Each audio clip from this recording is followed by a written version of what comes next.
Good evening, everyone. We're ready to begin tonight's City of Gardena regular City Council meeting for September the 26th, 2017. Madam City Clerk, will you call the roll, please? Noting the presence of all council members. Thank you. Mr. City Attorney, do we have anything to report from closed session? No reportable action was taken. Okay, thank you. At this time, I'm going to ask everyone to please stand for the Pledge of Allegiance, and immediately following that, if you can continue standing for our invocation.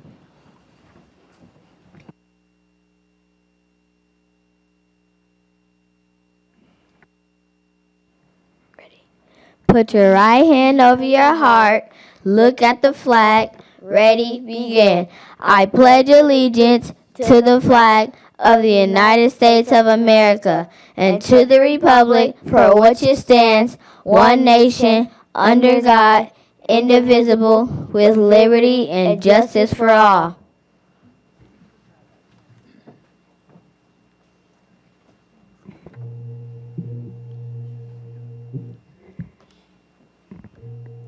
Brief word of prayer. Father, we come before you now in Jesus' name, thanking you for this day. This is a day that you have made. We will rejoice and be glad in it. Your word says that wisdom is the principal thing. So in this meeting, we ask for wisdom and understanding. Thanking you for our leaders of this city. We bless you for it. In Jesus' name, amen.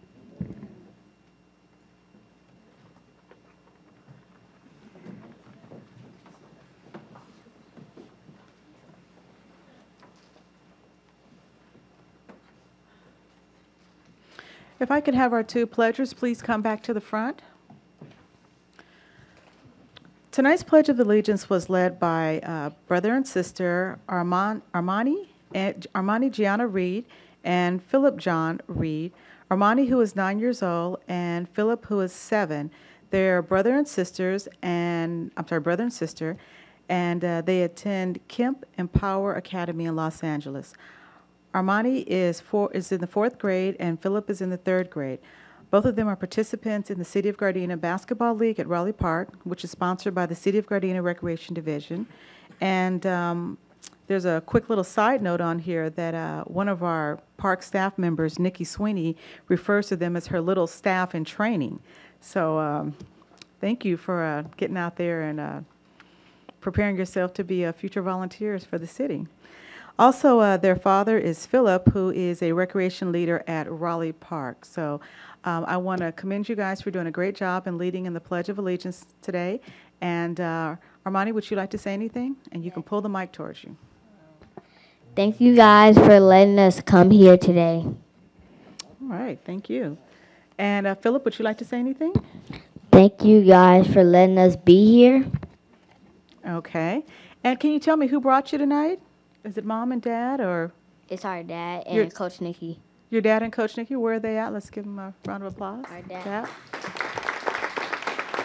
Coach Nikki, okay. Well, thank you guys both for leading us. You guys did a great job. I love the way you hit the gavel down, and I'm looking forward to seeing you guys volunteering at the park. So again, thank you. You can take your seat now. Also tonight, if Pastor Black could please come back to the front. Tonight's invocation was led by the Reverend Owen R. Black, who is the pastor at Canaan Inheritance Worship Center, which is located at 14123 South Van Ness Avenue. Owen R. Black is the founder and senior pastor of Canaan Inheritance Worship Center in Gardena. Assisting him is his wife, Pastor Audrey Black.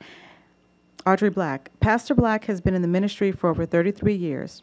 He and his wife also serve as marriage counselors, and by collaborating with psychologists, medical doctors, and other professionals within the medical field, they've been able to minister to the whole man and woman, spiritually, physically, mentally, and emotionally. The ministry provides a safe place for people to be healed, delivered, and equipped. Professionally, he's been a successful business owner of the Shades of Green Landscaping Company for over 20 years. Through his business, he extends employment opportunities to youth and young adults to build their self-esteem and teach them how to care for their communities. His businesses serves the Los Angeles County area and the Inland Empire area. Pastor Black and his wife have been married for 32 years and have 7 children. Pastor, would you like to say anything? Just thank you, Council, for having me here tonight. Thank you. All right, thank you as well. Everyone, please give them a round of applause. So next on our agenda is a presentation, but I'm going to ask that we take this one item, item number 4A1, a little out of order, and we're going to take up that item after we do item number 4C, appointments. And with that being said, we're going to move on to proclamations here. The first one here being City Employee Recognition Day. The elected officials of the City of Gardena are most appreciative of the exemplary service that our dedicated city employees have shown towards the city and its citizens. The City of Gardena employees have traditionally been honored for their service, and recognitions have been given for their years of service at special functions. In an effort to continue the City Council's long tradition of employee recognition, a special time of City Employee Recognition is planned on Thursday, September 28, 2017, which will include a luncheon to show appreciation to all the city employees, as well as a special emphasis to those receiving recognition for years of service. So we, the City Council, proclaim Thursday, September 28, 2017, to be City Employee Recognition Day, to bring public awareness of the employees of the City of Gardena who participate in their daily tasks in a commendable manner, and to show appropriate gratitude for their ongoing dedication. We also have a second proclamation here. Got it, thank you. And that is Gardena Heritage Day. Since 1994, the City of Gardena has hosted an annual multicultural gathering to celebrate and recognize Gardena's community-wide convictions that understand and accept, and in the acceptance of the many diverse ethnic heritage that enrich all the people in the City of Gardena. The city's 24th Annual Gardena Heritage Festival and Street Fair is scheduled on Saturday, October 7, 2017, and will be held on the grounds of the Gardena Civic Center and in Nakaoka Memorial Community Center. A fun for the whole family event filled with nonstop live music and entertainment, appearing on 2 stages, a pancake breakfast hosted by the police department, a children's art and crafts activities area, numerous retail and craft booths, carnival games, and a food court for local restaurants. Admission is free of charge to the public, and the cost to purchase food and beverages will all be nominal. All made possible by the commendable generosity of local merchants, community organizations, service clubs, and dedicated volunteers. So again, we, the City of Gardena, are happy to proclaim Saturday, October 7th, 2017 to be Gardena Heritage Day, and urge all citizens to join in the day's celebrations and recognition of the many cultures and ethnicities of our great community. And with that, we will move on to appointments. Does any member of the council have any appointments to be made to any commissions, committees, boards, or council? Yes, Madam Mayor, I do. Go ahead. All right. I would like to appoint Mr. Woolline Jr. for a landlord mediation board. Mr. Woolline is 43 years resident in the City of Gardena, and currently he's the chair for the Park and Recreation Commission. So I would like to invite Mr. Woolline if you have anything to say. And no? All right. Well, before that time, before you say something, let's get a second. It's been nominated by I'm jumping the conclusion. By Councilmember Cascanian and seconded by Councilmember Tanaka. Madam City Clerk, will you call for the roll, please? Councilmember Cascanian. Yes. Councilmember Tanaka. Yes. Councilmember, excuse me, Councilmember Henderson. Yes. Mayor Pro Tem Medina. Yes. Mayor Serta. Yes. Okay, now you may speak. Go ahead, hit the button to turn the microphone on. Okay. Thank you very much. I appreciate your support, and I hope I will do a good job, and so I can represent the board in a way that would be pleasing to all. Thank you very much, and have a great evening. Life is wonderful. All right, yes, please give him a round of applause. And thank you in advance for the hard work that you're going to be doing on the Rent Mediation Board. I can speak from experience because I sat on that board for 5 years, so good luck. Next, we're going to move to item number 4A, which is the presentation of the study session in relation to the implementation of community choice aggregate in Los Angeles County. Mr. City Attorney, will you, City Manager, I'm sorry, will you please introduce the Yes, speaker? I'll ask General Services Director Joseph Cruz to introduce our guest, and he has a small presentation. Good evening, Mayor Serta and council members. Tonight, we're fortunate enough to have Mr. Gary Giro from the Chief Sustainability Officer for the County of Los Angeles. He has many years of experience in the environmental field, and please welcome him.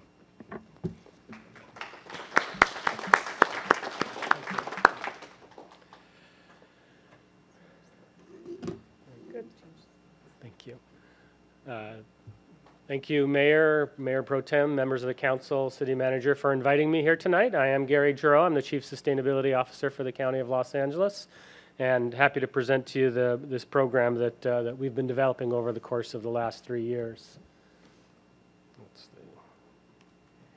So I'm going to talk a little bit about what Community Choice Aggregation Program is, talk about the benefits and why cities are engaging in this program, talk a little bit about the business plan, the financial plan that we put together, the governance of the structure, the Joint Powers Authority itself, some of the risks, and then the schedule. So just a brief overview, and then happy to answer any and all questions you may have.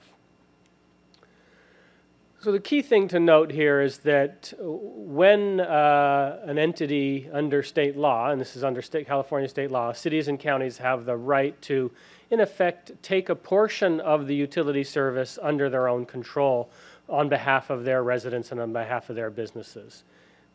They take over 3 of those functions, not all of the utility functions. And those 3 functions are, they're the ones responsible for going out and procuring electricity or generating that electricity, for setting the rates for that electricity on behalf of their residents and businesses, and then operating customer programs. And that's critical that we're now taking local control, and I'll talk a little bit about that.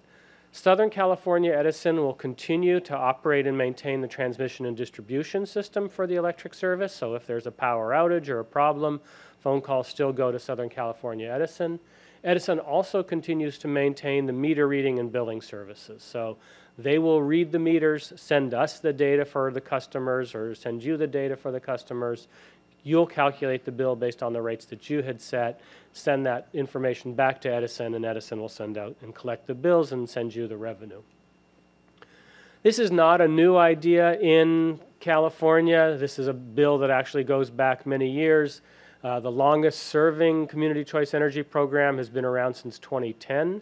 There are now over 70. Actually, this is a little out of date. There's probably closer to 80 or 85 cities and counties across the state that have implemented this program, most of which, as you can tell from the slide, are in Northern California. This is an idea that really took hold in Northern California, and in Southern California is only starting to really be developed. But the state of California has said that they expect that 80% of customers in Southern California Edison, PG&E, and San Diego Gas and Electric territory in the next 5 to 7 years will be in one of these programs.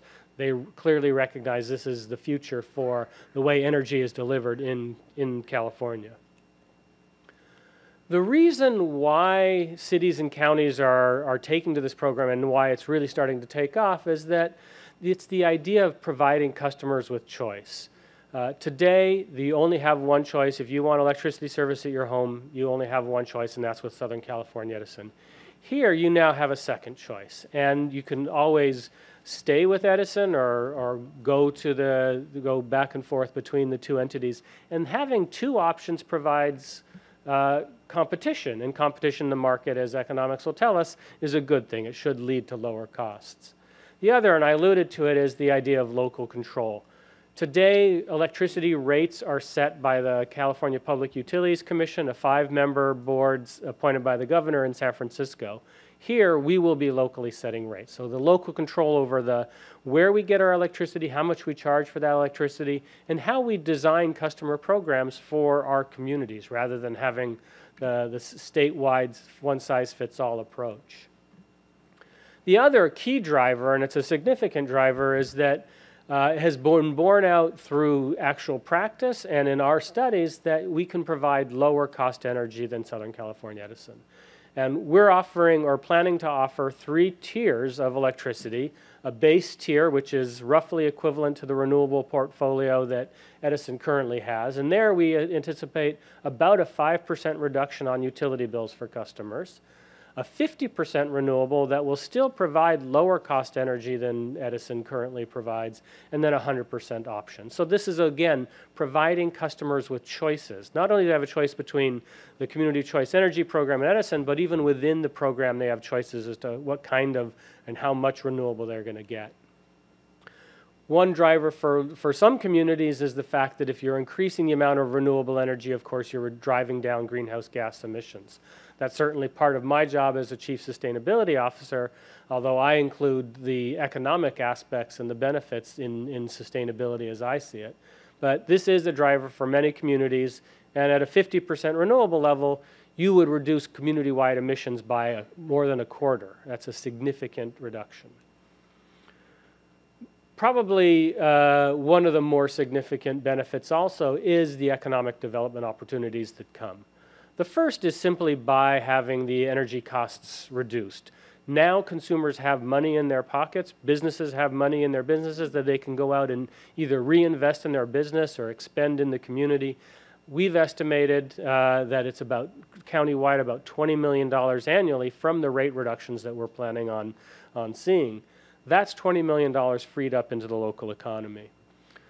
More importantly, perhaps, and more directly, is the fact that we will be able to build local renewable energy plants. We'll be able to find parking lots and parks and other places where it makes sense to go out and build local solar energy facilities. And those will be real jobs in the community. We have estimated that one 50-megawatt plant, which is a very large plant for a solar plant, would create 1,500 construction jobs and have ongoing jobs in the operation. We're going to need probably on the order of 4,000 megawatts, so you can get a sense of the number of plants we may want to build in the future. So that's why communities are doing that. That's why the County of Los Angeles is so excited about this. And they actually started this process in 2015, directing the staff before I had come to the county to go out and study this program and tell the board whether or not it would be feasible. That report was finished last year and were delivered to the Board of Supervisors, and it said, yes, this program can work in Los Angeles County. It can reduce rates, it can provide all of the benefits, and even assessing what the risks are and mitigating for those risks, we believe that we can have a viable program over the long term.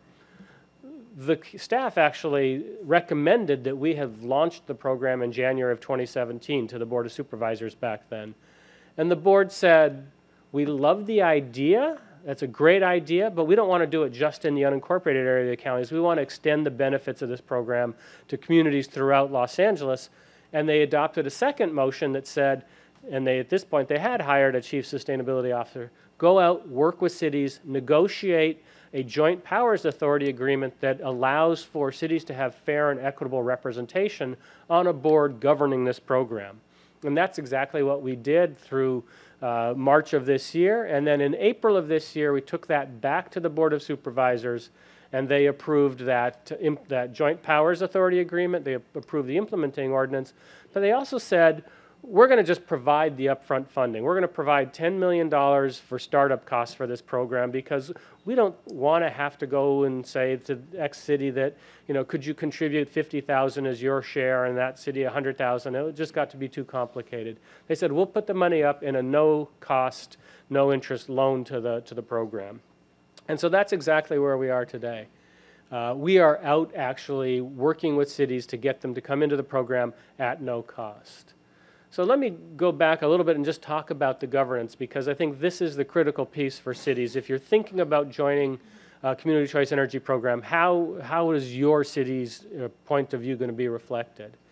What we negotiated, and this was at direction of the Board of Supervisors, was a one-member, one-vote board of directors. So the County of Los Angeles has one vote on this JPA board. The City of Gardena would have one vote on the JPA board. And that was done deliberately. That was actually following best practice from the experience in Northern California. They include in those Northern California Community Choice Energy programs the ability for a weighted vote to be called, but even here, the cities negotiated with the county to restrict the use of weighted votes. So weighted votes can only be used after an affirmative vote of the membership, so essentially only to modify or veto something that the membership has done, not to move something through. And it requires that 3 members actually agree to having a weighted vote.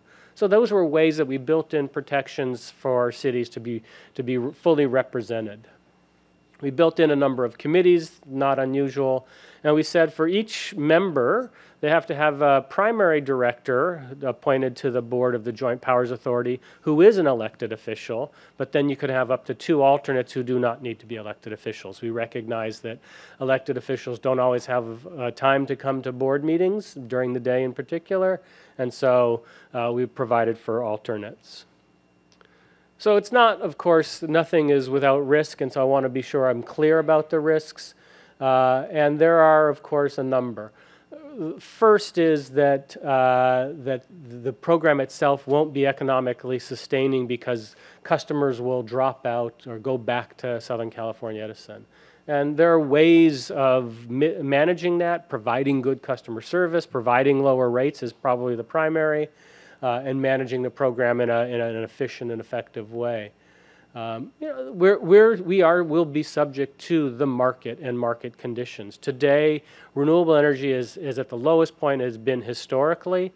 All energy analysts will tell you that it's likely to continue to go down. Wind power, solar power are going down dramatically. And that's how we're able to be cost effective, is because Edison does have long-term or legacy contracts that they went into 10, 20 years ago at much higher rates. But they will be subject to the market, and we'll need to be able to manage the risks, the volatility of the market.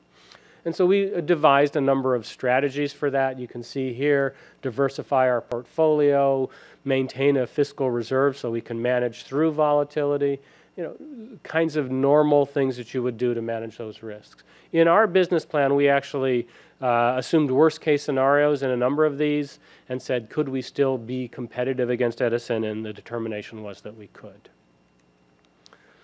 So cities have a number of key questions that come up. One is, if your city imposes franchise fees, and I think all cities do, are those affected? And the answer to that is no. Edison, because it's continuing to own and operate the transmission and distribution system, needs to get from each city or pay each city those fees in order to operate in the rights of way. That does not change whatsoever. Some cities charge utility user taxes. Those could be affected. That's something to acknowledge. If, in fact, rates are lower, that means revenues that the utility user tax is charged against are lower, and so there could be an impact there. Some of that can be mitigated because your own bill could be lower, and so you're going to pay less for municipal facilities, but I don't think there's anybody who would argue that we shouldn't be providing lower cost energy for our residents and our businesses. I will say the customer programs, we have the ability to be flexible.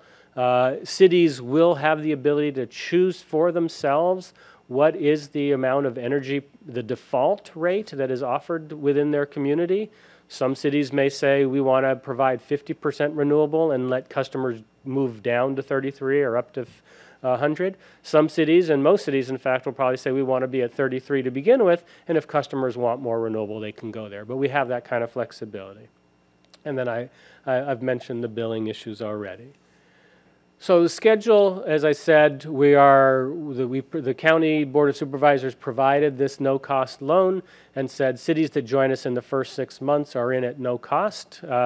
And so that's where we are. We're in the middle of that. That expires on December 27th, so there's about 3 months left to go. And then we are actually going to start delivering electricity in our phase 1 in January of next year. So, and in January of next year, it'll only be the county's municipal facilities in the unincorporated area. And there's about 2,000 of those. And the reason we're starting with our own facilities is so we can be the guinea pig of the transition of the system between us and Edison. We don't want to subject residents or businesses to any glitches that may occur in a transition. So we'll be the guinea pig for our 2,000 accounts. And once we're comfortable that Edison can actually make this transition, and then we'll start rolling out to commercial and industrial customers before the summer or by the summer of next year, and then ultimately to residential customers. So for cities, the process to join the Community Choice Energy Program is fairly straightforward. State law requires that you adopt an enabling ordinance. That's the ordinance that tells the state of California and Southern California Edison that you are taking advantage of the provisions of California law that allow you to do this. We would ask you to designate a board member, and once you've approved the ordinance and the JPA. And then you need to start thinking about what kinds of services, what kinds of programs you would want for your community, so that as you're coming to board of director meetings of the JPA, as you're participating in the JPA discussions, you can reflect your community's needs. I will say there are several legally required notices to all customers. The first is 60 days in advance of the program, the second is 30 days, and then once the program is started, there's a 30 and 60-day subsequent. Those are mailings that say if you're being opted into this program, because that's the way the state law works. But if you don't want to be opted in, you go to this website or call this phone number or return the postcard that's attached, and customers can opt out. We would expect, and we've seen in other instances where those will come from the JPA, from the Community Choice Energy Authority itself, but we would expect that that communities would help support the kind of communications through their regular newsletters, social media, whatever you might have. So that's a broad overview of the program. Again, I appreciate your time on your agenda tonight. Real honor to be here and happy to answer any and all questions you may have. Okay, thank you. Before I open it up for questions from the council members, I see we have a question in the audience here. Mr. Perry Johnson.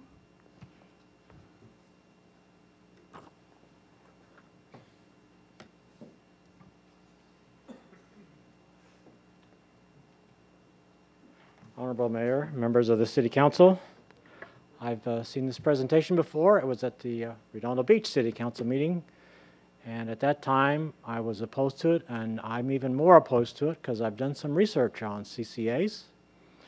Marin Clean Energy is one of the first CCAs in Marin County. They've been in business for, I believe, 6 or 7 years.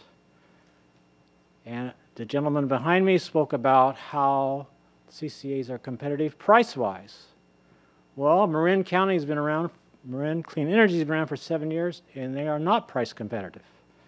Their latest rates are 1/10 of 1% below PG&E rates. They publish them on their website. I encourage the city council members, our attorney, our city manager, go to the Marin Clean Energy website and look. One thing is only guaranteed. Once you join, the city will never be able to get out. You can ask your city attorney to go over the paperwork that he'll get. You'll see that. Also, you're guaranteed they're going to buy renewable energy no matter what the price is. Southern California Edison has been ordered by the state of California to go 50% renewable. Why are we going to a CCA? We're going to be 50% renewable. It's state law.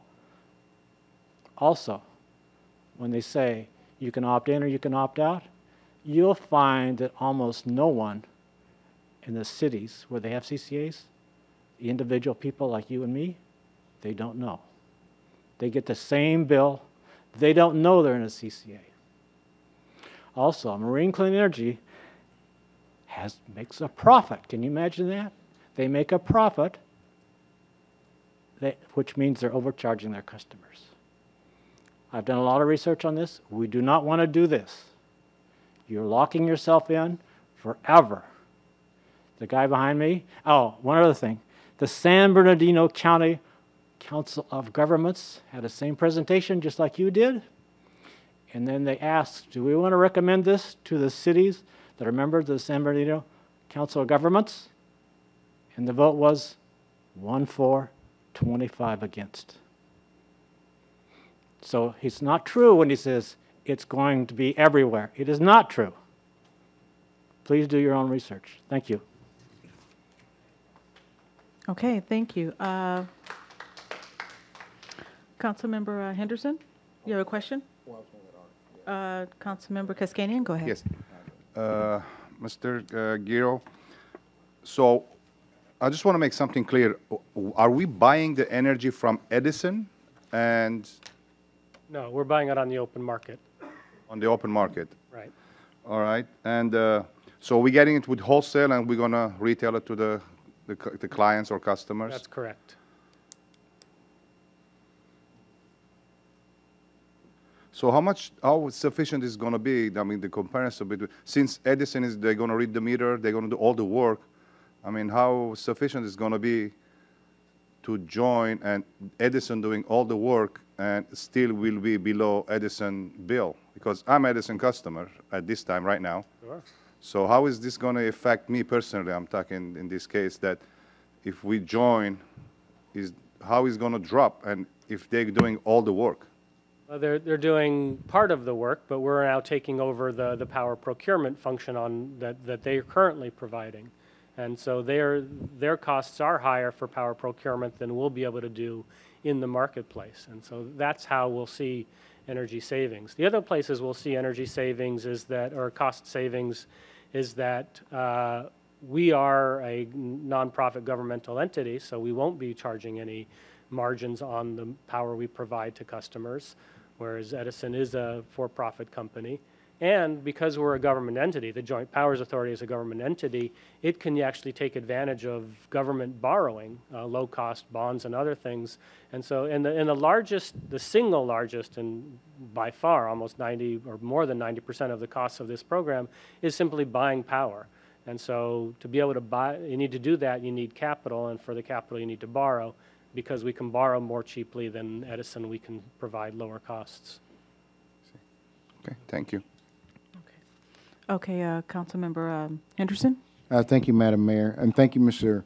Giro, for the presentation. I got a couple questions here. I think that I just need a little bit more understanding. So in regards to our UTT decrease, is the hope that with that decrease, we'll gain more revenues because now we're putting more money in the consumer's pocket and they'll spend more? You didn't really go into how the local investment works.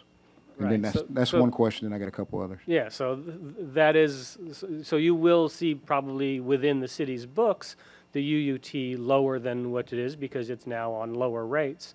But you will also see perhaps higher sales taxes or others because customers now have actual money. We've done macroeconomic analysis around that.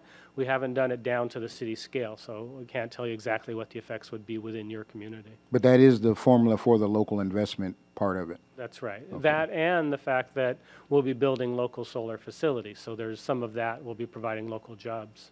Okay, thank you for that. Next question I have in regards to the JPA, although there's a $10 million startup and that's going to carry for so long, at what year would then individual cities have to start paying their membership in the JPA? At no time will cities be asked for any money for this program. The program is self-funded through the ratepayers, so we just need money to get rolling. And then once we're starting to deliver electricity, of course, we're starting to collect revenues on those sales to our customers. And so we never anticipate that we'll need any money from any of the cities that join the program. Okay, next question, then I got a couple last ones. In regards to the expertise to purchase power on the open market, because it's a commodity, where does that expertise come from? So I'm speaking of all the back office functions, Sure. Who's doing the billing, who's buying the power, how we're getting the best rate or best deal for our power. Where's that expertise coming from? So we've now hired an interim executive director who has a 50-year history in the utility industry. He ran Riverside Public Utilities. He ran the Southern California Public Power Authority, which is a JPA of publicly owned utilities like LADWP and others. So he has deep expertise, but then we'll be building a team. And part of building that team will be initially consulting services. And so there are companies that specialize in providing this kind of power portfolio management, as it's called. And we've got RFPs out on the street today for that. So we'll be first bringing that in on a contract basis with the anticipation that we would be providing that expertise in-house. Okay, and then the last subject matter area is governance. So we said that there is a certain number of board members.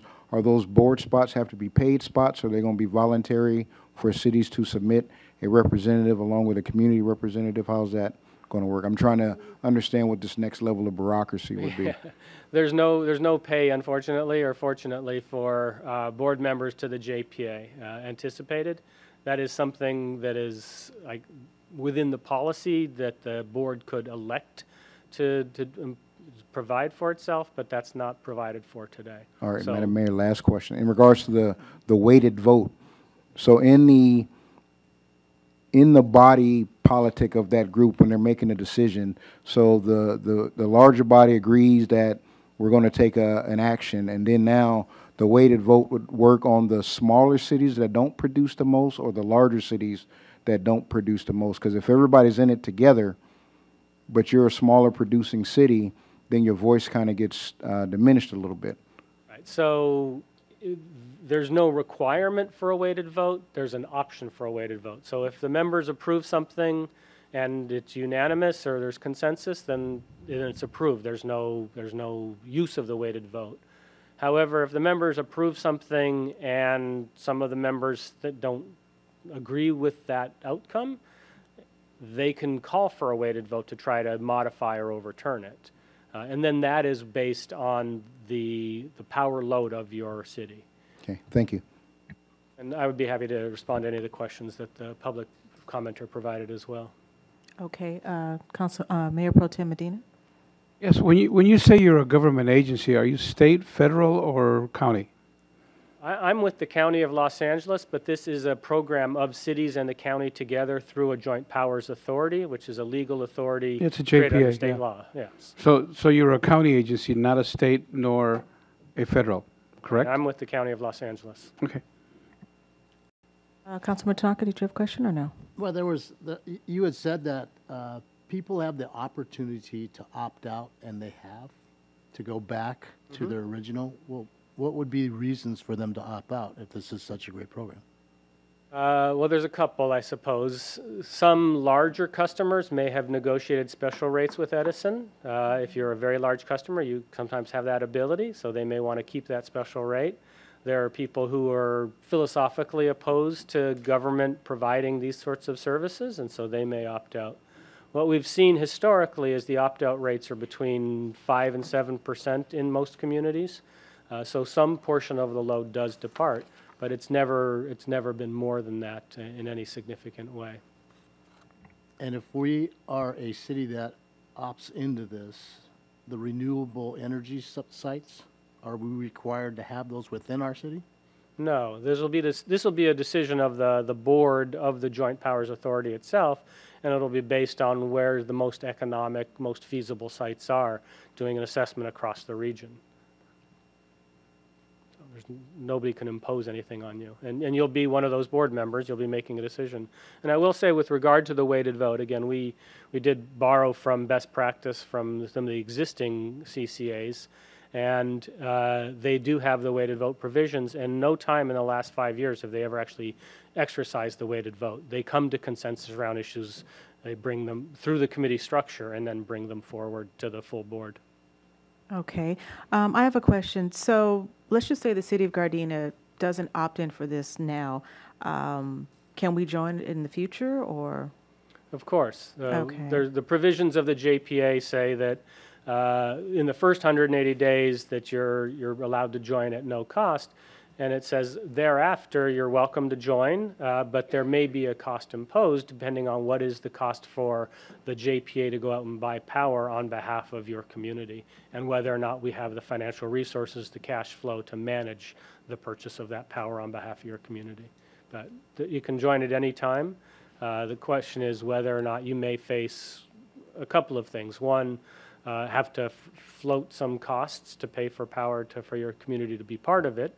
The other is there may be a timing issue. So if you join in March of next year, because of the cycles of how it works through the PUC process, you probably won't actually get service delivery until 2019. And then I will say, some of you may have heard about legislation that posed some risks on the formation of JPAs. That legislation is likely to come back next year in the legislature. Our program will be up and running. As I said, we'll be delivering power by January. So we feel like our program will be grandfathered at that point, but there's no guarantee that future cities there won't be some potential moratorium as the state grapples with this transition of customers to community choice energy programs. Okay.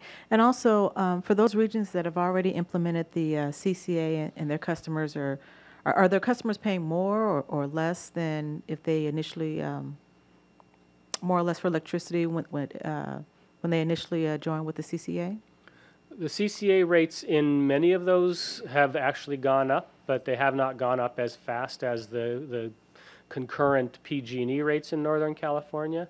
So they continue to provide competitive service. And I will say, with regard to the comment about Marin, Marin has at the base the lowest amount of renewable you're allowed to buy in Marin. It's Marin County, of course, is 50%, and they're actually providing 60%. So they're providing more than double the amount of renewable at the same cost as PG&E. We're going to be providing a 33%, so a lower rate tier that will be discounted heavily against Southern California Edison rates. Okay, and forgive me for asking this question because Sure. this is all still a little new to me here. Yeah, of course. So at the end of the day, how does the CCA cost compare to the customers that remain with the independently owned utilities? So We anticipate that over the long term, and that was part of our feasibility study, that we will continue to be able to offer lower cost energy than Southern California Edison. That said, I need to be clear that as Edison's older contracts, more expensive contracts start to expire, they will be in the marketplace with us, and we will be buying power from the same sources. Where we'll have advantages in terms of rates is in the cost of borrowing, because we'll be a government entity, and in the ability for us to build our own facilities. Edison, under state law, no longer has the ability to own and operate its own generating facilities. It is 100% essentially buying power out on the market. Because we'll be able to build our own facilities, we'll have a stable price from those facilities that we've built. okay. Are there any other questions at this time? Councilmember Kaskanian? Thank you. Is this applies to DWP customers too? It does not. This law, the California law, only has it apply in investor-owned utility areas, so Edison, PG&E, and San Diego Gas and Electric. Any publicly owned utility like LADWP or Pasadena Water and Power is not eligible for this program. They're not. Okay, thank you. Councilmember Henderson? Thank you, Madam Mayor. And you just sparked something, Mr. Guerrero, for me. In regards to the renewable energy requirements, will cities that participate in the JPA be able to get additional credits for that as they start reducing our emissions citywide, or how will that assist us, cap and trade, or anything like that, or could it? There's a potential, but probably not a whole lot, I would say, quite honestly. And the cap and trade rules apply largely to and it's a long, complicated explanation, but they apply to the power generating stations themselves because they're the ones making the emissions. We won't own any large fossil fuel power generating stations. So we were not subject to cap and trade costs either. Even if we build our own power generation facilities? Well, if would we it be built a fossil fuel plant, then we would be Right. subject to cap and trade, yes. So it's all going to be all solar, renewables? And then any fossil that we do have, because we are going to have fossil generation in our mix, will be purchased off of the market. Okay. Did you guys have any more questions? Mr. City Manager? Mayor Serra, through the chair, I just have a couple of questions. Thank you for being here and explaining this. Of course, happy to do With it. respect to the governance, potentially there's 88 cities in LA counties. Some of those have their own generation. So potentially this board could consist of 80 plus members. Theoretically, it could, yes. Okay. The second question I have is with respect to SC still owning the transmission, infrastructure, billing, et cetera, and rates being set by the CUP based on need. I mean, those are fees that are just going to be added on to the bill regardless of our buying power. So it's going to be translated back to the consumer, right? Right. And so if you look at your Edison bill today, there's three components. There's transmission and distribution charges, what are known as wires charges. There's power generation charges, and then there's what are called non-bypassable charges, things that the state lets them charge every customer. Under the state law, the wires charges, the transmission and distribution charges, must be equivalent for customers of the CCA or a Southern California Edison. So that part of the bill won't change for any customer, nor will the non-bypassable charges. The only part of the bill that changes is the generation portion, because that's the portion we're in control of. Thank you. Okay, no other questions. Thank you for coming to present. You know what, sir, I'm sorry, you would have had to have filled out one of the forms to ask a question. So, sir, thank you for coming and presenting that to us today. It's my pleasure.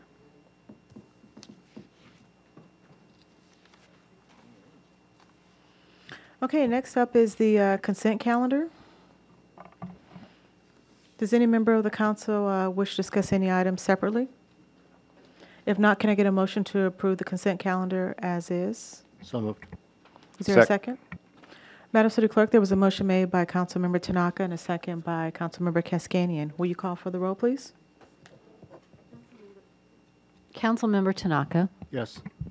Councilmember Kaskanian. Yes. Mayor Pro Tem Medina.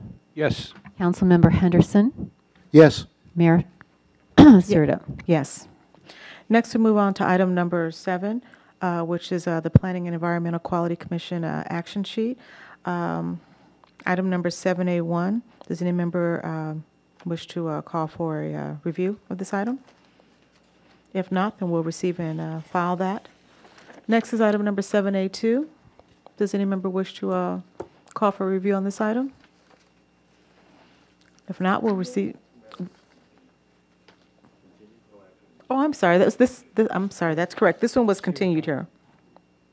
7A1 was continued, as well as 7A2 was continued, and item number 7A3. Does any member wish to call for a review on this one? If not, we'll receive and file that one as well. Next up is oral communications. I believe we have 2 speakers today. First one is Andrea Cuevas. Please come to the front.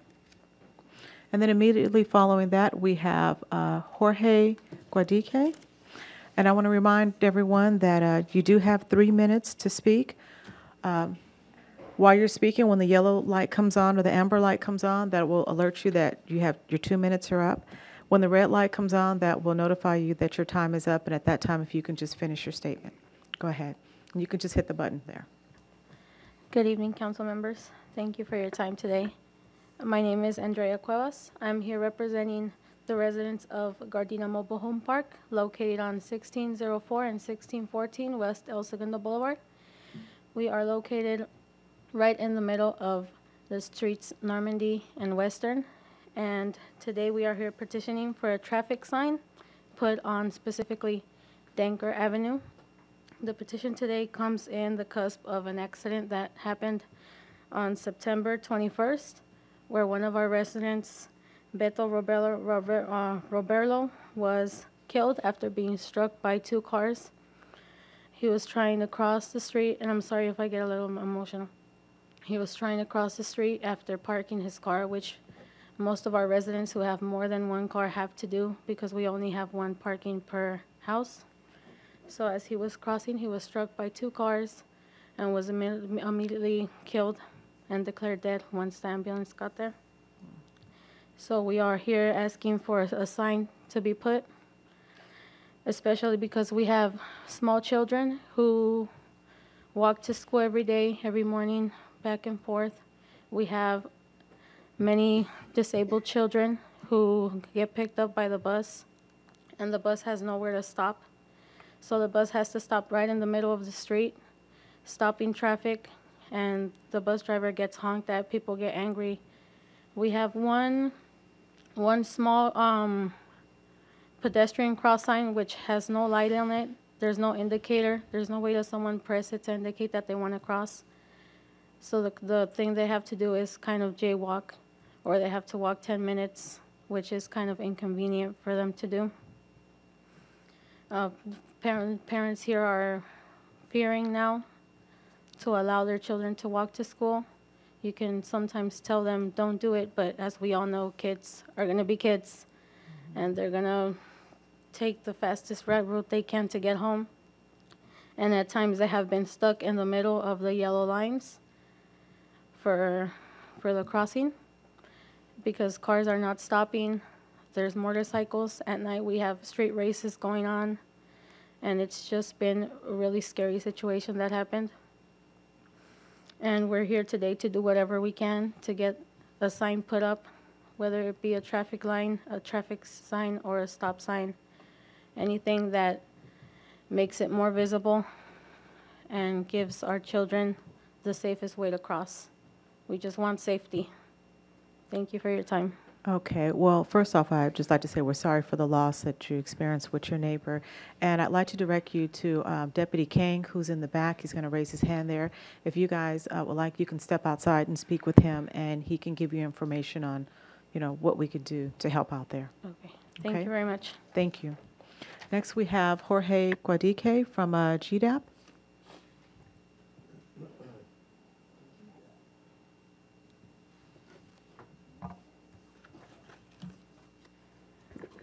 Good evening, Honorable Mayor, Council, City staff, and all those in attendance. On behalf of the Gardena Drug and Alcohol Abuse Prevention Task Force, I'd like to invite everyone to tomorrow. We're having an event focused on prescription drug education. For those of you who may not know, we're suffering through prescription drug epidemic in the nation, and in the city of Gardena specifically, it's an issue of Xanax, which our youth are using and is being used by the youth at Gardena High School, and I'm hearing that also at Perry Middle School as well. As GDAP, what we want to do is educate our community, educate our adults, educate our parents about this issue. Some of our goals with tomorrow's event is to educate on the effects on the body, effects on the youth, and safe, proper storage and identification of these drugs. So I will leave some flyers out in the front for those in attendance to come by. It has the location.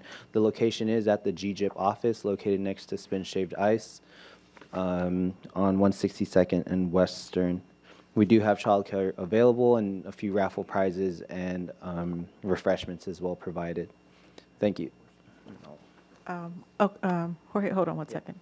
Jorge, does GDAP have any data that they can provide to us in regards to how the youth are obtaining Xanax?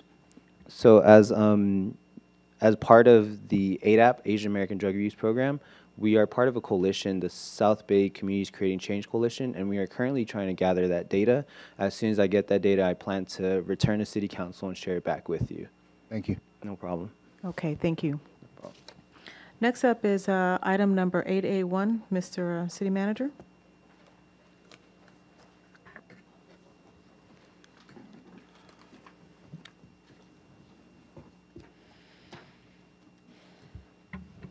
Mayor, Serta, members of the City Council, this is ordinance number 1780, amending Chapter 2.60 of Title II of the Gardena Municipal Code pertaining to the purchasing system. This item was introduced by Mayor Pro Tem Medina at the September 12, 2017 meeting. The proposed amendment is to increase the city manager's approval limit from $25,000 to $30,000. The proposed increase was discussed and recommended at the last Finance Committee on July 19, 2017. Benefits of having a higher spend limit is the efficiency in which time-sensitive contracts and other purchases can be processed without inundating council with a number of agenda items which have already been approved anyways through the budget process. We did a survey among cities our size. The average purchasing authority among city managers is $50,000. There's no fiscal impact. What is required is to approve ordinance number 1780. Okay, thank you. Does any member of the council have any questions at this time or comments? No? Yes? If not, can I get a motion to approve this item? So moved. Was there a second? Second. Madam City Clerk, there was a motion made by Mayor Pro Tem Medina and a second by Councilmember Tanaka. Will you call the roll, please? Mayor Pro Tem Medina, Yes. Councilmember Tanaka, Yes. Councilmember Henderson, Yes. Councilmember Kaskanian, Yes. and Mayor Serta. Yes. Next up is item number 8A2. Mr. City Manager. Agenda item number 882 is a relocation of Grace Barber Shop, which is located at 16206 Southwestern Avenue, Suite A. Grace Barber Shop is currently a tenant at the Justin Plaza, which is owned by the city. This is the location site for the proposed police facility and requires the relocation of the businesses. Cities must make an offer to acquire the business fixtures and equipment and must provide relocation benefits. Fixtures and equipments have been appraised at an in-place value of about $23,475. In order to proceed with the acquisition and relocation, council must find that the appraised value constitutes just compensation for the property. If a tenant elects to take a cash payment in lieu of relocation benefits, tenants is entitled to a payment of $14,849 based on previous year's earnings. With City Council approval, the acting city manager intends to enter into agreement under which the tenant accepts payment on the above sum and relinquishes all claims to the property and its displacement thereof. The date for the relocation has not been set, but should be accomplished by sometime during the end of this year or the beginning of 2016. The amount for both is approximately $38,324, which is funded through the Civic Center Improvement Fund. What's required is to approve appraisal of the improvements pertaining to the realty owned by the Grace Barber Shop and authorize the city manager to enter into the relocation agreement. Okay. Are there any questions or comments? Councilmember Henderson? Thank you, Madam Mayor. Mr. City Manager, in regards to their relocation potentially, I know we don't have a date set, but are they willing to relocate within the city, or are they going outside the city? We have not had those levels of discussion. That would be further down the line as we negotiate a relocation date. So, and then Shaved Ice would be the last tenant left, then, correct? That is correct. Councilmember Kaskanian? Thank you, Madam Mayor. Mr. City Manager, are they on a contract or a month-by-month lease? At this time, it's a month-to-month lease. Month-to-month lease. So we're not buying their contracts or something, just the relocation fees. And the fixtures. Yeah. So is this going to apply the same approximate amount to Shaved Ice too? Spin Shaved Ice. Each of these things have to be taken separately. The values of what equipment and the relocation fees are calculated differently based on, the performance of their business, what equipment they have in there, the value of those equipment. So city is liable if they are month to month. So if we give the tenant notice, evict or, do we have to pay for their relocation? Or? Yeah, it's not quite that easy. We can just say your lease is done, and I asked the city attorney to specify exactly why, when we're trying to acquire this property for the purposes of a public facility, there's special things that we have to do. Yes, the law requires us to do exactly what we're doing in this case, pay relocation benefits. We are not allowed to just say we're terminating your lease, goodbye. We have to make an offer to acquire the fixtures and equipment. I see. All right. Okay. Well, I was wondering because it was since it's a month to month, so. All right. Yeah. Thank you. Councilmember Henderson? Thank you for getting his license. Mr. City Manager, is there the possibility of, since we're going to buy all these business fixtures and equipment, to kind of unload that on the secondary market, or what are we thinking? Potentially. We do give we are valuing that an in-place value. In other words, they're there. Now, we also give the business owner who's being displaced the option to buy them back at salvage value. So, we may pay $1,200 for a particular item, but it has a salvage value of $200. If he wants to buy it back at $200, move it to his new location and install it there, we allow him to do it. So the tenant gets the first option to buy this stuff. And other than that, we can sell it for salvage value. I'm sorry, was there another question? Quickly, Go ahead. we're happy with the estimated value of this stuff. Yes, we've been working with the firm to negotiate a reasonable amount. Okay. If there are no other questions, can I get a motion to approve this item? So moved. Is there a second? Second. Madam City Clerk, there was a motion made by Councilmember Tanaka and a second by Councilmember Kaskanian. Will you call for the roll, please? Councilmember Tanaka. Yes. Councilmember Kaskanian. Yes. Mayor Pro Tem Medina. Yes. Councilmember Henderson. Yes. Mayor Mayor Serta. Yes. Next up is item number 8A3. Mr. City Manager. Mayor Serta, members of the City Council, we have a special guest here, our former City Manager, Mitch Lansdale, who will be presenting this item. Thank you, City Manager. Mayor Serta, members of the City Council, staff is asking you to take 4 actions tonight as it relates to the Gardena Sumps investigation. First is to adopt Resolution 6291. It determines that it is necessary and consistent with state and federal law to pursue the investigation and cleanup of a release of hazardous material on, under, or from blighted properties located at the southwest corner of Normandy Avenue and Artesia Boulevard, which are blighted due to the presence of hazardous materials. Authorize the execution of an environmental oversight agreement with the California Department of Toxic Substances and Control. Authorize staff to provide financial assurances to DTSC in connection with a pilot study work plan. Approve an agreement with EKI Environmental and Water for the preparation of a pilot study work plan. Articles in the GVN document that the dumping of sludge at the Normandy Avenue and Artesia Boulevard corner go back to 1940. The sump contains approximately 15,000 cubic yards of highly acidic refinery waste. The material qualifies as hazardous waste under federal and state regulations. It will generate sulfur odors when it's disturbed. The waste material located primarily on the Cooper property, which is the southwest corner of Normandy Artesia, have rendered that property unusable, and they have caused extreme underutilization of the eastern end of the Artesia Corridor specific plan. Areas immediately to the west of the sump have been developed consistent with the community vision reflected in that plan.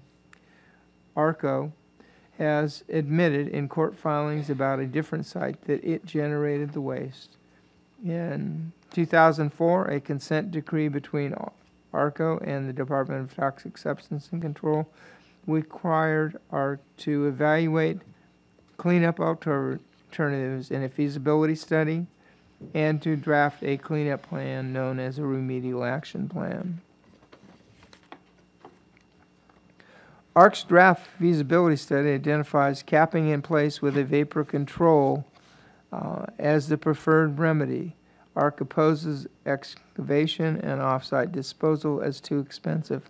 ARC estimates that a cap-in-place approach would cost approximately $10 million, and excavation and off-haul would cost approximately $26 million. This cost analysis does not, however, account for the negative impact on land value and development potential. Staff estimates the negative impact to the land value at approximately $18 million, making excavation and haul-off cheaper when all costs are accounted for.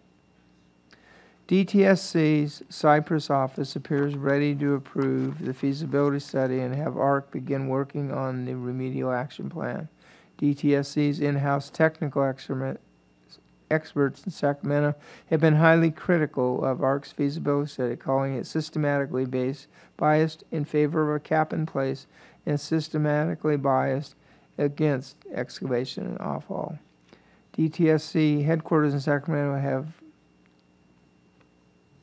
indicated a willingness to work with the Gardena on a pilot test to evaluate whether excavation and offhaul can be safely and effectively implemented. Staff has identified numerous problems with ARC's analysis and been working to persuade DTSC that ARC's capping remedy is not sufficient.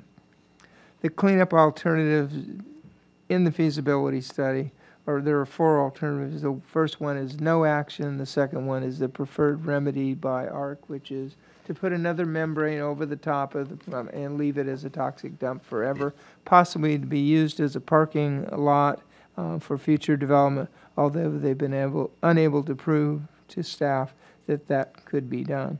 The third alternative would be a capping with limited neutralization, stabilizing, and selected excavation spots. This is similar to their just cap it in place alternative, and would leave it virtually as a toxic dump. The fourth alternative, which is preferred by staff, is to excavate and haul the material off-site. Once it's excavated and treated to a non-hazardous waste and trucked to a disposal site. This process would likely take from 6 months to 1 year to do. The approach has been approved by DTSC in similar odorous waste at Archon landfill site in Huntington Beach, where the excavation area is also close to residents. This would make the site usable for any and all land development consistent with the general plan and Artesia corridor. Both the excavation and on-site treatment would generate odors, requiring considerable effort to capture and control. However, with the other alternatives, there are long-term operation and maintenance requirements. This would have no potential impacts in the future, no reliance on ARC for long-term management, and the current market conditions suggest that that 6.3 acres, if cleaned up, would have a value in the order of $18 million. In February of 2014, the council approved an agreement with Robert Doty of Cox and Castle and Nicholson as special counsel to the city in connection with the Gardena sumps. The scope of that assignment was to assist the city in obtaining an AB 440 agreement to compel ARC to do a full and complete cleanup of the Gardena sump sites. The actions before the council tonight are leading us towards that potential. The resolution determining that it's necessary and consistent with state and federal law to pursue the investigation provides the basis for the city to proceed with the execution of an AB 440 agreement with DTSC. It provides the framework for the EKI pilot test and the city's recovery of investigation, cleanup, and related costs, including the DTSC oversight costs and attorney fees from the parties that caused the contamination. This is the legal framework for us putting forth the environmental oversight, which is also part of the package for approval. This agreement with the California Department of Toxic Substances and Control is between the city and the department in connection with this blighted property, a legal term pursuant to the Health and Safety Code. While the city is authorized by the Health and Safety Code to take certain actions in response to blighted properties within its boundaries, it also requires the local agency to pay DTSC's costs pursuant to an agreement. Based on a meeting between staff and DTSC headquarters, DTSC has indicated it is now willing to enter into an oversight agreement to provide an opportunity to determine if the option 4, excavation with off-site disposal, is in fact feasible. Excavation with disposal off-site creates a usable site for future development. There are a number of exhibits as part of that oversight agreement that provide for DTSC's scope, the estimated cost for their review, which is $55,675, the actual pilot work plan, and a list of standard provisions, which contains a provision that allows the city to terminate for any reason the oversight agreement with a 30-day notice. In connection with that oversight agreement, DTSC has requested financial assurances from the city relating to the project, indicating that you have the capacity to pay for the pilot study if required. So staff is recommending that the proposal from EKI, Earl James of EKI and Water, has been working with the city on this particular site since the initial assessment and Phase 2 evaluation in 2002. In a proposal dated August 23rd, 2017, provides for consulting services for the sumps excavation, pilot test, and feasibility analysis work plan. As outlined in the proposal, Atlantic Richfield's consultant concluded that the sumps could not be safely remediated by excavation and treatment of the waste due to potential for noxious gases to be generated that could create a health risk to workers and a nuisance to the public. The oversight agreement and development of the work plan and the pilot test are being performed to determine if the site can be remediated, then excavated with disposal offsite. Budget for the preparation of the work plan is $35,000. EKI has indicated the draft work plan can be depleted for review in approximately 4 weeks. The draft plan would then be reviewed by the city and DTSC under the oversight agreement. The amount of the expense, if run to the full work plan development and oversight by DTSC, is $90,675,000. As pointed out in the staff report, we believe that there's an opportunity for the city to be reimbursed by ARC for those costs. Okay, thank you. Does any member of the council have any questions or comments at this time? Councilmember Henderson? Thank you, Madam Mayor. Welcome back, Mr. City Manager Emeritus. Quick questions for those that were at home, because that was a lengthy report, and I know we discussed some of it. Because that site has been a legacy issue for our community, I think it's probably, this is our good opportunity for us to take a stab at seeing if it can be remediated, because worst case scenario is it's just going to look like that forever. So I think this is a good opportunity for us to counter what the others have stated in regards, because they don't want to do the work, that we take this opportunity to embark on doing our own pilot study. And then if it turns out that they were right, then the work plan doesn't go through, and so be it, then we just got this site looking like this for the next 100 years. So I think this is a good opportunity for the city to really see if we can do something to cure that 6.5 acres or whatever. Any other questions or comments? Thank you, Madam Mayor. I'd like to first thank Mitch for doing a great job on this study and making all the contacts and preparing this. I don't know about y'all, but that place has been there since I was in junior high school. As a working policeman, we'd have cars and tow trucks and all kinds of stuff in there. But the $90,000 to spend that now to find out whether we can actually do something and build on that, having ARC look at it and get reimbursement for the $90,000. I think this is a great opportunity for this council right now to do something about this toxic dump that's been there forever. I just hope everybody can see that, yeah, it sounds like 90,000 is a lot, but this could be a great opportunity for the city on that one corner in Artesia. Thank you. Okay, if there are no other comments or questions, we do have 4 items to take up. The first one being adopt resolution number 6291, which is item number A.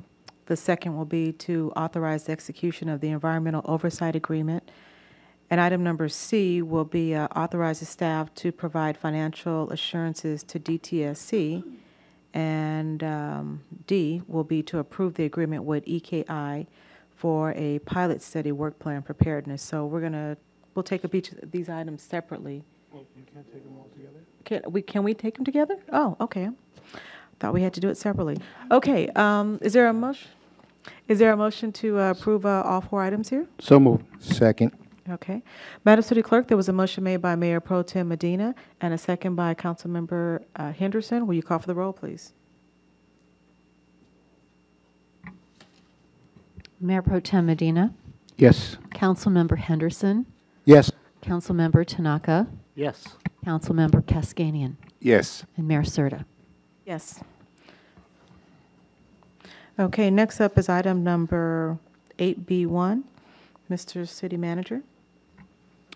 Mayor, certain members of the City Council, Agenda Item 8B1, 2, and 3. First, it's a public hearing regarding Resolution Number 6285, amending the circulation element of the general plan to eliminate 165th Place between New Hampshire Avenue and Vermont Avenue. Resolution Number 6289, approving a summary vacation of 165th Place between New Hampshire Avenue and the Southern Pacific Railroad right-of-way, and approval of the sale of the city-owned parking lot. Many people don't know that there is an access point all the way through Vermont in that property.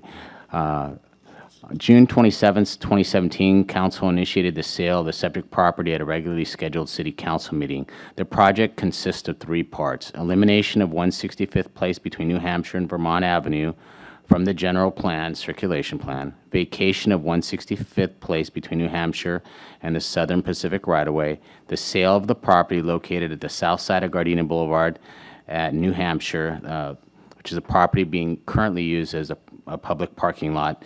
The sale of that had been previously negotiated and approved by the City Council.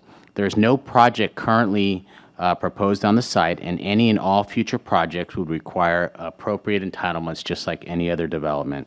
On August 15, 2017, the Planning and Environmental Quality Commission reviewed the proposed changes and recommended the City Council amend the circulation element and the general plan.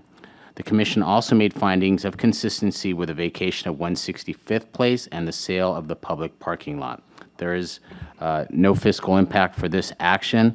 What's required by the City Council is to conduct a public hearing on the general plan amendment to circulation element and adopt resolution number 6285, which must be taken in a separate action, and then approve resolution number 6289, approving summary vacation of 165th Place between New Hampshire Avenue and Vermont, and finally approve the sale of the city-owned parking lot.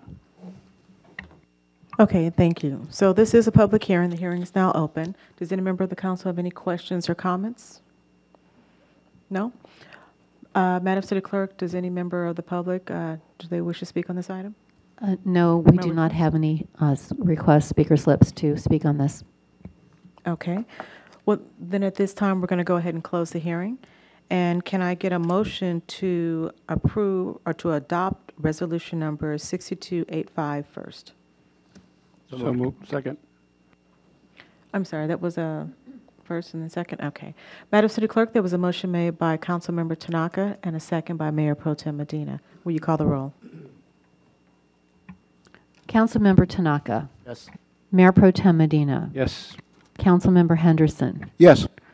Councilmember Kaskanian. Yes. Mayor Serta. Yes.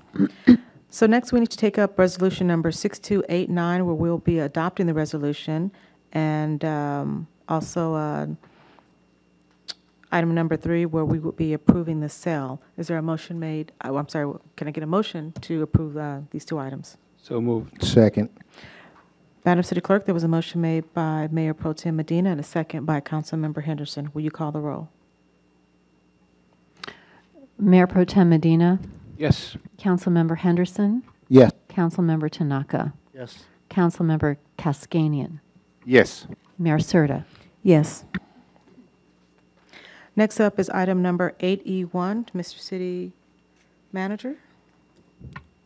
Thank you, Mayor Serta, members of the City Council. The next item is approved award of contract to Western Highway Products for the production of bus stop signage and hardware in the amount of $83,997. We're going to have a little bit of a show and tell here. I'm going to ask Director Crespo to come forward and first off, show the council the rebranded signs as I go through the summary. G-Trans recently rebranded its system from Gardena Municipal Bus Lines to G-Trans, as we all know, which included a new design, colors, and logos. G-Trans is in the midst of its bus stop improvement project to enhance signage, seating, lighting, and other amenities at bus stops through its system. There's approximately 520 bus stop locations. A separate solicitation will be conducted for the installation of the signage. On August 9, 2017, G-Trans issued a request for proposals to obtain the services of a qualified contractor to produce bus stop signage and hardware. The RFP was sent to 7 qualified firms and advertised in the Daily Breeze and Transit Intelligence, which is an online transit trade magazine. Responsive and responsible bidders were received from only two firms, Western Highway Products and Zumar Industries, Inc. Staff performed an analysis of both proposals, and based on the evaluations, Western Highway Products received the highest score and was also the lowest cost proposal. New signs will be constructed with engineering-grade reflective sheeting for maximum nighttime visibility. Signs will be graffiti-resistant and UV protected, which minimize the need to replace them as often due to wear and tear. Signs are also designated with new G-Trans logo, route information, route number, destination, days the route is operated, and G-Trans phone numbers. We also have a sample of the old sign. As you can tell, it is a significant upgrade from the current signs. Fiscal impact, G-Trans has existing funding under 3 federal grants specifically designated for bus stop improvement project. There's no impact to the general fund, and what is required by the City Council is to approve the contract in the amount of $83,997. Okay. Does any member of the council have any questions or comments? Councilmember Henderson? Quick question, not related to the signs, but in regards to the bus stops themselves and the bus shelters, are there lights inside the bus shelters? I'll have Director Crespo answer those questions. Good afternoon, Mayor and council members. So at the moment, in the city of Gardena, we don't have any bus shelters. Sometimes there may be a metro bus shelter that we use, or maybe a Torrance or other cities, and it's up to those jurisdictions. But some do have lighting. Yeah. Okay. Any other questions? Councilmember Tanaka? Thank you. The phone number. What information will someone get on that phone number when they call? Say it's like, you know, when the buses are running late or late at night? So that's a great question. During business hours, they'll actually get a live person, and those are usually going to be from 8 to 5, Monday through Friday. So they can ask any question about the service, scheduled impacts, delays, routing, detours. After hours, they currently will go to a voicemail, and they will get addressed on the following business day. Okay. Any other questions or comments? Just have one comment specifically to that question. You know, as the G-Trans moves forward with the ABL system, riders will be able to use smart device to find out where the bus is and how next time it's going to stop at that particular stop. So I have a question. Since you mentioned that project is, I know we discussed that before. What is that, about a year or so away from now? Something like that? 2 years or? I would say roughly about 18 months. We're working internally on designing a scope of work for a consultant to help us build that project, because it's a lot of ITS components. It's a lot of smart technology, so we need some smart people to help us. Okay. Okay, thank you. Any other questions or comments at this time? If not, can I get a motion to approve this item? So moved. Second. Madam City Clerk, there was a motion made by Mayor Pro Tem Medina and a second by Councilmember Kaskanian. Will you call the roll, please? Mayor Pro Tem Medina. Yes. Councilmember Kaskanian. Yes. Councilmember Henderson. Yes. Councilmember Tanaka. Yes. Mayor Serta. Yes. Mayor Serta, may I bring something to your attention? Sure. Going back to 8B3, I do not show that we took a vote on approving the sale. I believe that. We took items number 2 and 3 together. Oh, we did. I'm Those sorry. two could Okay, be thank you. No, that's okay. Those two can go together, but the resolution had to be voted on separately. All right. Thank you for the clarification. Okay, so approval of the contract was done, so I'm looking forward to seeing those new signs. They're going to look great. Next up is item number 9A1. Mr. City Manager. Thank you, Mayor Serta. Members of the City Council, Agenda Item 9A1 is a result of a council directive to revise the city travel policy to limit international travel to 2 council members for 1 event. The travel policy was recently updated, and this is the second revision to this. So the procedure will be that effective January 1st, 2018, the City Council shall not approve international travel for more than 2 council members for any 1 event. except in exceptional circumstances, which would have to be agreed upon by the city council. There's no fiscal impact on this. This is simply to approve the revision to the city travel policy, which would become effective January 1st, 2018. Okay, thank you. Are there any questions or comments at this time? Councilmember Henderson. Thank you, Madam Mayor. Quick question I have for you, Chief, in regards to what's our process in selecting the two members, and can we define a little clearer exceptional circumstances? Or an example, potential example. Well, I would think that the city council, first of all, to answer the second question first, the city would have to make a finding of why that would, city council would have to make a finding on why there's an exceptional circumstance. It could be a variety of things, maybe a significant funeral. There's probably a variety of different things. And relative to your first question, which I forgot, I'm sorry. Just the process and selection. That's an internal decision that the council makes relative to who's interested in going, and if need be, the city council could vote on it as a body. Thank you. Before I let you speak here, one of the things that I was thinking in terms of is moving forward, that if, let's just say, Councilmember Henderson and Councilman Kaskanian go on this particular trip, the following time we would just rotate it, so it would be somebody else, unless for some reason somebody wanted to back out. So that was my feeling in moving forward, with this item here. We would just kind of rotate it around. Councilmember Kaskanian. Thank you, Madam Mayor. So will be on rotation basis, or we'll decide as it goes? And is this include the mayor, exclude the mayor, right, on this? Or it's including the mayor, that's two? For a point of clarification, that's two. It could be the mayor and one council member. We're talking about two total. And this is only for international travel, which almost never happens. So we realize there's independent cities, California League of Cities, other things that council members may want to attend that are local and don't have that significant impact of international travel. So if the mayor is not present into a meeting or she's out of the country, does the mayor pro tem will take the position of the mayor in that case? Usually. Yes, that's what the mayor pro tem's responsibility would be. All right. Thank you. Okay, are there any other questions or comments? If not, can I get a motion to approve this item as is? So moved. Is there a second? Second. Okay. Madam City Clerk, there was a motion made by Mayor Pro Tem Medina and a second by Councilmember Kaskanian. Will you call the roll, please?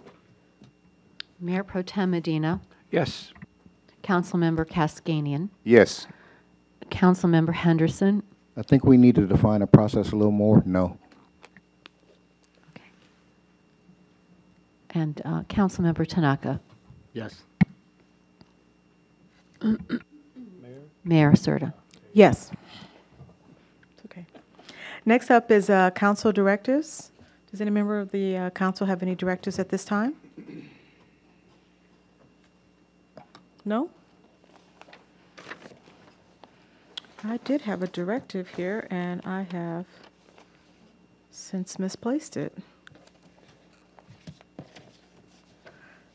I may during my council report have to go back to my directive, but okay, if there's no directives at this time, then I'd like to go to the city manager remarks regarding previous council directives and council items.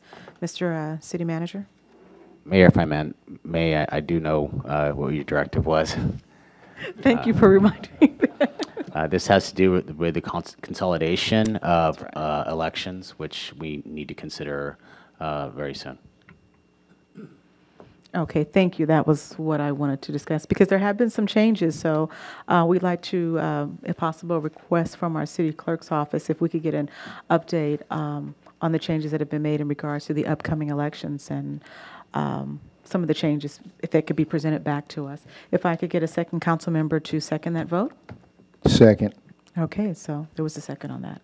Okay, now we can go to the city manager's remarks regarding directives.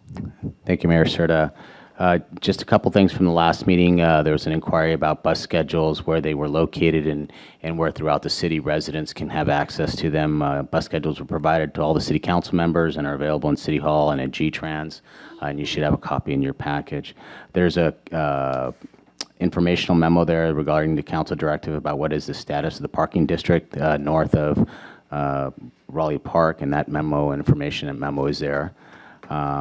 There was a council directive regarding community policing efforts. There's a memo in your package which describes in great detail all the community policing efforts that the police department has been engaged in, and we do present, and it is requested a presentation which will be conducted on the October 10th council meeting. There was a council directive regarding the Rosecrans corridor specific plan. Tentatively, we have that scheduled for the 24th of October. That will also include hopefully a highlight of the city's economic development strategic plan, which will also include Rosecrans and other places throughout the city. The council directive regarding vehicle replacement list will be provided on October 10th. Interesting request, and it, I think, brought to light some internal efficiencies that we can put into place to ensure that we have a better tracking of our fleet. So sometimes these directives really allow staff to take a look at our internal controls, and is helpful in us moving forward with efficiencies. And moving forward, as requested by Councilman Henderson, we are going to have all of the agenda items have the amount that the agenda item is considering in the title summary. That's all I have to report. Okay, thank you. Next, we're going to move on to council remarks, the first one tonight being Councilmember Tanaka. Thank you, Madam Mayor. Well, mine's pretty short. I came back, I left for Maui right after the last council meeting, and I just got back, and it was a nice little vacation. But Ernie, thank you for whoever designed those signs. They're beautiful. They're going to make us look good at all the stop signs, so we appreciate whoever developed those. Attended District 2 Crossroads Neighborhood Watch meeting with Lieutenant Fox last night. Kelly, thank you so much for a great cigar and wine festival. We've been doing this for a while now. The Senior Citizen Alzheimer's Center is dear to my heart. It's one of the places I continually try to make sure that we raise money for. Sorry the Elks couldn't give you $10,000 like we used to, but we're doing our best. And everybody needs to know we work really hard on this event, and it's not a cheap event. And we thank former Mayor Tanaka for all the hard work he did to actually promote this and put it together and keep it going. So thanks for a great job. I know it wasn't easy. We had a lot of great vendors. People stayed longer than they stayed. So we had a great time. So thank you for that, and thank your staff for the great job. The one important thing I want to talk about tonight very briefly is I attended a telebriefing of elected officials the other day regarding hepatitis A. There is a hepatitis A outbreak. It started in San Diego and in Santa Cruz, where it's pretty bad over there. They've already had, I think, 16 deaths regarding hepatitis A. We don't want anybody to panic over this outbreak. And just like I did, go on a website and check out what hepatitis A is and how you get it. It's mostly from unsanitary conditions, fecal matter, not washing your hands, certain, filthy conditions. So what they're asking is that we continually remind especially like our kids and stuff, to always use soap and water, to wash, to make sure that, we're not eating other people's food, that we don't know where it came from or who touched it. But it's really important right now. LA County has only had 12 reported cases. Once San Diego had their outbreak, LA County was on top, started watching this. And out of the 12 cases, they've identified all but 3 of where they came from. So they're doing a really great job. I've asked our city manager to hopefully we're going to look at our responders that actually deal with the homeless. because there's a vaccination. It's a 2 or 3 shot series. And once you get this vaccination, you're home free. And I believe that with some of our employees that do actually come in contact with homeless people, with people that maybe are not quite sanitary, or they're in different kind of environments, we need to protect our employees so that they're taken care of. So hopefully we'll take a look at that. But again, this is not something to panic about. There'll be more information. Hopefully we'll get it out on our city's websites, and we'll have some information, some PSAs. Hopefully the parks, the bathrooms, we'll do a little bleaching and things there, add a little more soap in the facilities. But so just, use your common sense, go on the websites, take a look at it, and we're in pretty good shape. So that ends my report. Thank you. Okay, thank you. Next, we have Councilmember Henderson. Thank you, Madam Mayor. First, I want to start off by thanking the graffiti staff. Before I could get on Gardena Direct to report it, it was already gone and everything. So I couldn't even pull over quick enough to go back and do it, and they're already working on it. So I want to thank our staff for working on that, keeping our city beautiful. The Food, Cigar, and Wine Festival, everybody knows that's one of my favorites in the city. I want to thank all our city staff. We always try to shut it down. We actually end up helping people fold up the chairs. So as you said, Councilman, people love to stay at that thing. So that's a great festival. Also, since our last meeting, I participated in the Gardena cleanup, and I did the playground at Johnson Park. So first, I would like to apologize to all the neighbors in that area because I use heavy bleach. So I know you smelled bleach for a couple days, and if your kids they were extra clean, so hopefully they won't have hepatitis if they touch that for sure. So I use heavy bleach on that. Also, since our last meeting, I attended the Second Supervisory District Economic Opportunities in LA County, and what this meeting entailed was a lot of cities and resources were at Cal State Dominguez Hills, hosted by Supervisor Mark Ridley Thomas, in regards to some of the economic opportunities that can occur in LA County. A lot of members of the South Bay Council of Governments were also in attendance, and actually what we were talking about is the broadband study for the South Bay Council of Governments. So the South Bay Workforce Investment Board has offered up some grant funding for us to work on an RFP and a proposal to start working on bringing broadband into our communities. Hopefully with bringing broadband into our communities, it then will attract different types of businesses and companies. As I've come to learn through this event, a lot of biomedicine companies or biomechanical companies are actually coming into the area. So we want to make sure that we can start preparing ourselves for some of these companies to come in. So I am our representative on that RFP for City of Gardena. Also, while I was out in the park and everything, I got some real hard questions about the tennis courts.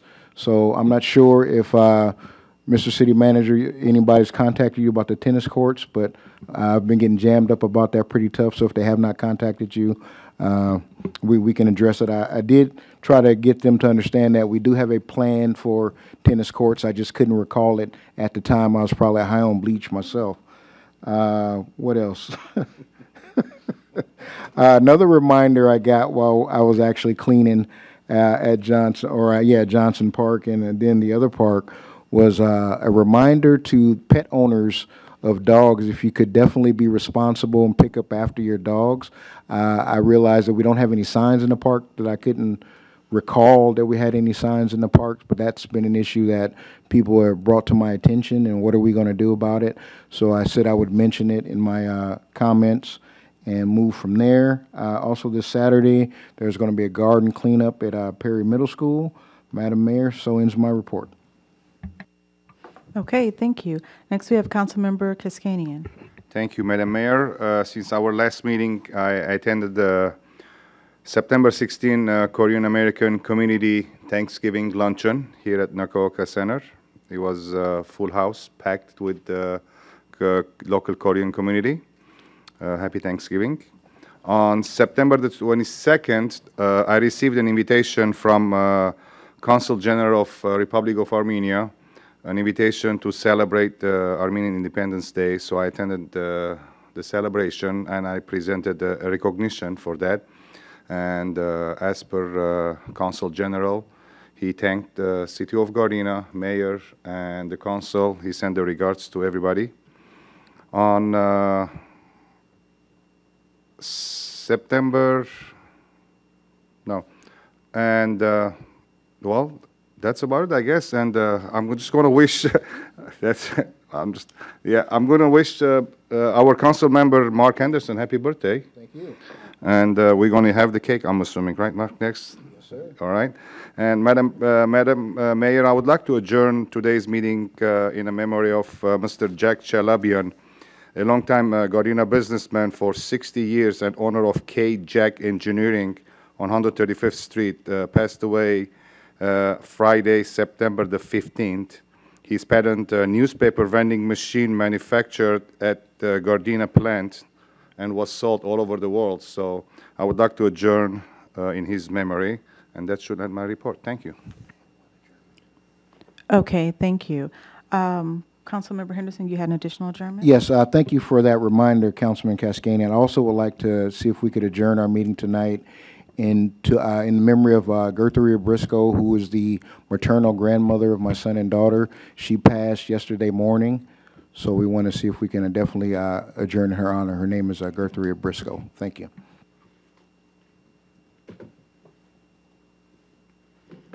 Okay, thank you. And, oh, I'm up next. Tonight, for my remarks, I'm going to try to go through them very quickly. I kind of had a lot of things I attended since the last council meeting. The first thing was that I attended was an event called the Circle of Faith Dinner at Twilight, which was held at the Nakaoka Community Center. And what this was a dinner and a meeting where churches from the 2nd Supervisorial District were invited out through a subcommittee from Mark Ridley Thomas's district. And they were talking about the rise and the increase of sexually transmitted diseases. And the numbers were just astonishing for the 2nd Supervisorial District. It was probably more than any other district has had in a long time. And the purpose of this was to encourage ministers to talk about this in their church. And they know it's kind of a difficult subject because nobody wants to talk about STDs, but they felt that that was a good forum for pastors to be able to address the younger community about this particular topic. And the ages that were most affected by this were youth between the ages of 13 through 24. So there were a lot of doctors there and people that were specialists in this that were able to share this information with our faith community. So I was glad to be able to attend that and learn information about that to share with you as well. I also attended LA Southwest Community College's 50th anniversary. I'm a former alumni of Southwest College, so I was very excited to attend that. And it's just a great event at Southwest there. And then 2 Saturdays ago, I attended the Keep Gardena Beautiful Day Clean afterwards at their quick ceremony they had, and it was a lot of people out there, and I just want to thank all the different community groups for participating this year, and they seem very excited about cleaning up out there, so I'm glad to see that they had that exciting spirit about cleaning up the city of Gardena. And also on that same day, I attended JCI as they had their emergency preparedness seminar there, and I was one of the guest speakers, and we talked about emergency preparedness and how it was important for all of us to be prepared. They also had members of their CERT team there who were encouraging people to take the CERT classes. And I too would like to encourage any of you who are in the audience or those who are watching on TV that please consider taking our Gardena CERT class.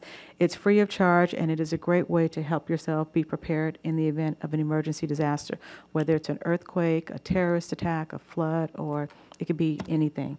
But it's a great way to feel very secure about knowing what to do in a situation like that. And it's offered several times a year here in the city of Gardena through our LA County Fire Department, and there's notices usually all over City Hall as those classes are approaching. And also on that same day, I attended the Korean Day Thanksgiving Festival that was also held at the Nakaoka Community Center, and I had a great time there.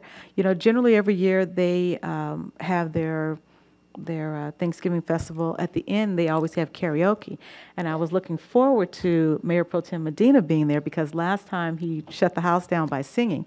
Some kind of way they ended up getting me on stage, and I ended up doing karaoke, which was not nice. But nevertheless, I did represent Mayor Pro Tem Medina and did karaoke in his place.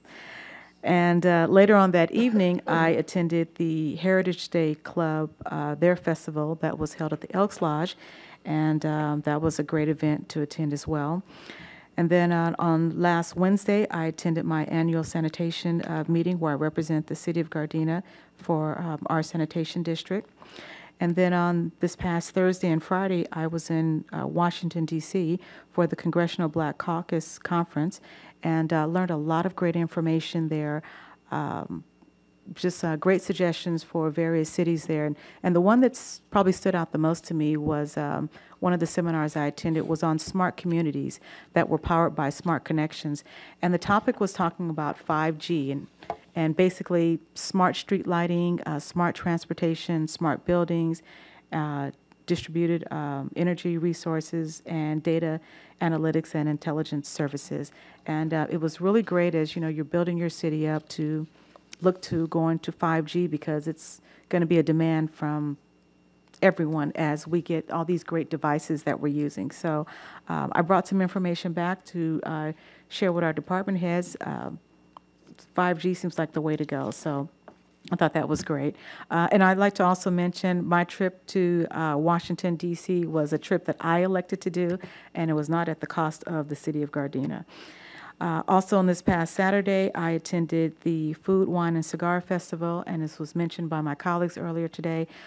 We all had a great time. I heard several people walk up and say, this is probably the best one we've had yet. I want to commend our Parks and Rec department for always making it just so entertaining for us. This year, the band was a little different. Usually we'll see jazz up there, but this year they had like this, Rod Stewart, Mick Jagger type of singers there, and they were in great costume, and it was just a lot of fun. So again, I'd like to thank them. And we also had our Public Works band out there, and they were kind of tag teaming. When one took a break, the other one started playing. The other took a break, and that one started playing. So it was nonstop music. The food was great. The wine was great. I'm assuming the cigars were good, but I don't smoke cigars. So everybody seemed, as I said, to have a great time. So not yet. I don't smoke cigars. It's time to pick up a bad habit. That's okay. I'll leave that to you guys. Then later on that evening, I somehow ended up at the Elks fundraiser dinner as they're raising money to get a new freezer. And that was a great event. And I think everybody who from the Elks Lodge who was at the Wine and Cigar Festival just kind of retreated over there. And we ended up spending the rest of the evening there just having a great time, dancing to the music and enjoying the food. So it was a good event. And then on that following Saturday, I attended the Lions Club, their Taste of the World.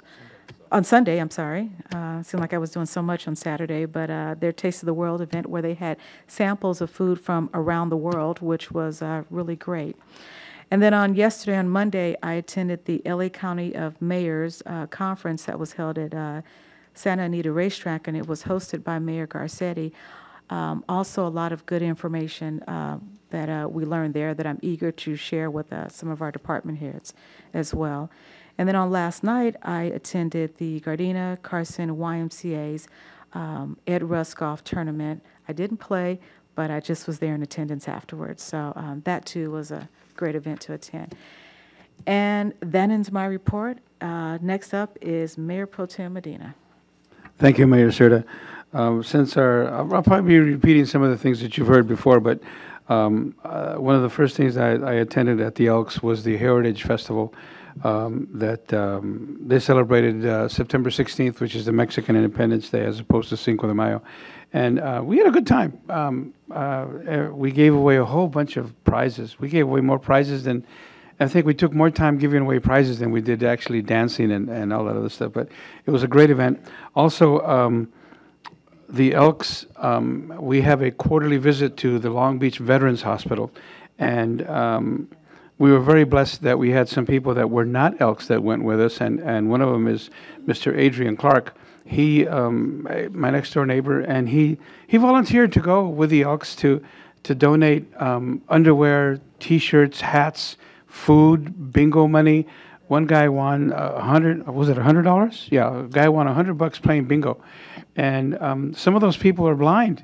And some of the Elks sat there with the blind people, and they would win bingo money. So it was very inspirational to see veterans who are hospitalized, can't go anywhere, but at least they got entertained by the Elks. And we do this every 90 days. And just as an aside, and I'll probably mention it later on November 12th, the Elks will be having Thank a Vet Day, which will give free breakfast to all the veterans. Doesn't matter where you live, where you're from, as long as you're a veteran and you have a veteran card or a DD-214 and you prove that you're a veteran, we will feed you for free. The breakfast is usually $10, but the Elks are really reaching out to the veterans. They're really supporting the community and letting people know that we're there to serve. The third thing I attended was the cleanup day up at Fukai Park. And what's amazing is we had about 200-300 people, no, maybe 200.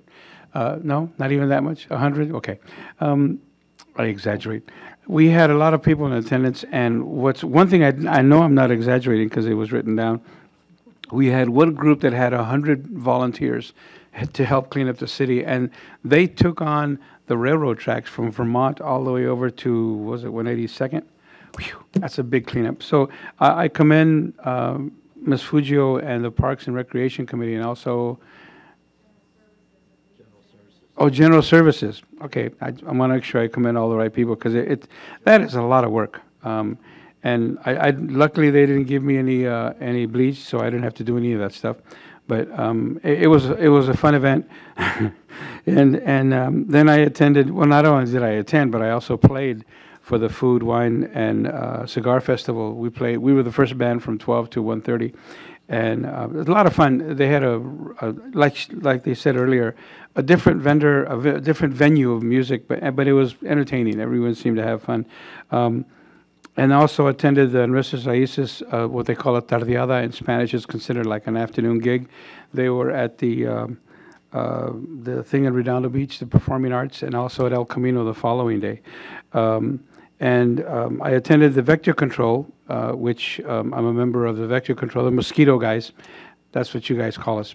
Fortunately, on October 5th, we're going to have a presentation from the Vector Control to the Holly Park Homeowners Association. And if you have friends that live in that area, please have them show up. We're going to have an in-depth class on mosquitoes. There's 3 different types of mosquitoes, but the most dangerous ones are the Zikas, especially if you're a pregnant woman. There's a lot of problems with the birth defects and so forth and so on. So if you can, it's absolutely free. Go to the Holly Park Homeowners Association on the 5th of October at Raleigh Park on 132nd and Van Ness. You'll get a great education. I also forgot to mention that the Elks donated $1,500 worth of underwear, food, and clothing. And some of the volunteers from the Elks actually knitted some beanies and some caps and some sweaters and some scarves. So I'm really proud of the Elks, how they actually get in there and donate. They don't buy stuff, they just donate themselves. And I also want to remind you that on October 7th, we're having our Heritage Festival. In the morning, we'll start off with the pancake breakfast from 7 to 10. The police department will have its 17th annual pancake breakfast. And then my band, the Retro Boomers, will be playing from 12:15 to 1 o'clock. And we're going to feature the Ho-Dads. And there'll be about 7 or 8 other bands there, or maybe 5, or maybe 2. Who knows? But the point is, we have a lot of activity in Gardena. And one of the things that I'm looking forward to, me personally, I've been working on this for the past 3-4 years. We're going to have our first Thank a Vet program where we'll have a veteran come to our city and we will thank them. The government will actually thank a veteran that served the country that have never been thanked before.